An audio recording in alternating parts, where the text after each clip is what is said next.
Hi, my name is Brent Satoris. I'm here with Search Engine Journal, and I'm joined today by Kendall Bird from Collegiate Education.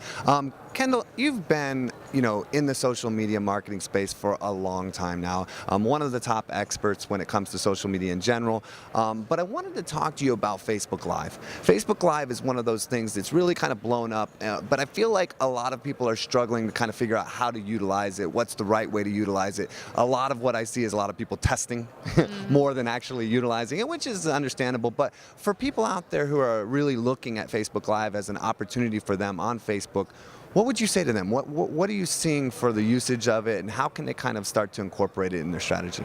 Sure. I think it's a really great idea to continually test things, but also have an idea of what you want to do.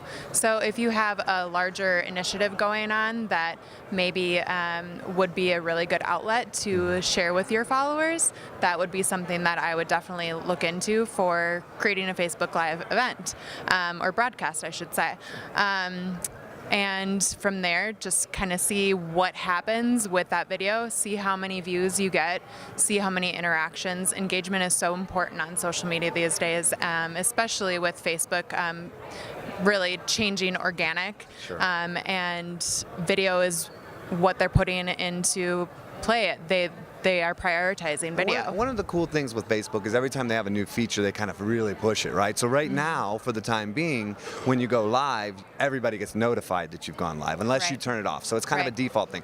My guess is over time, that's going to kind of become more of a, you have to make an effort to get those notifications instead of having it be default. Right. A lot of what we're seeing is kind of behind the scenes stuff. What do you think is working right now? I mean, should people even just do kind of silly behind the scene live stuff for a couple minutes, or do they need to plan out and really think about production when they're thinking about doing this? Sure. I think that there is a lot of information that you can share on those videos.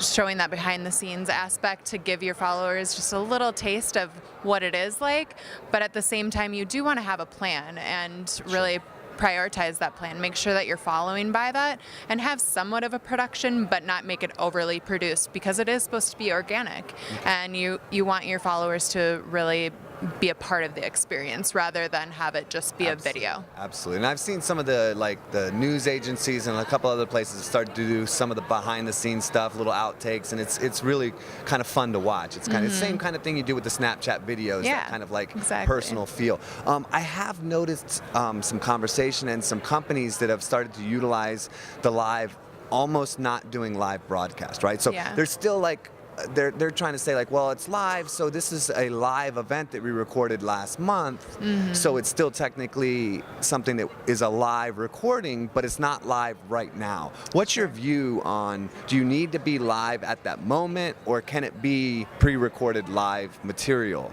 on Facebook Live? I think that if you are doing a Facebook Live, you need to make sure that it is live. I think that you're cheating out your audience if you're not showcasing a live broadcast.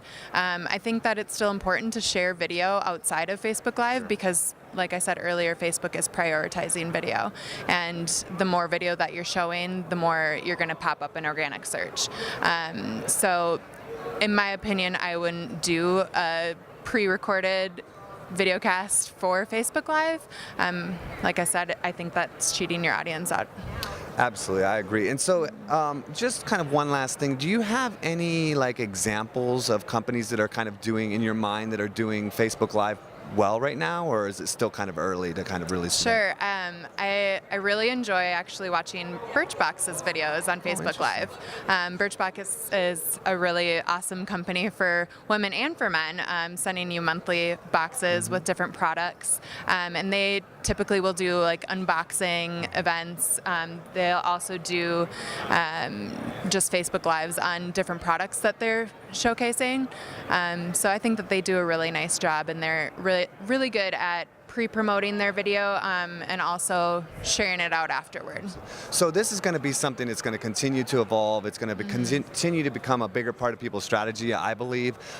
Can you give me a little where people can find you online? Where can they read about this? Where can they continue to learn from you?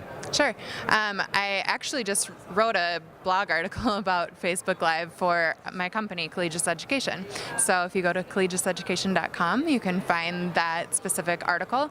And then I am also on Facebook, Twitter, Pinterest, LinkedIn, Snapchat. Everywhere. Everywhere. They just need to search for Kendall Bird and they'll Yes. find all your accounts. Yes. Awesome. Thank you for being on the show and Thank joining you. me today. It was a pleasure to have you. Thank you.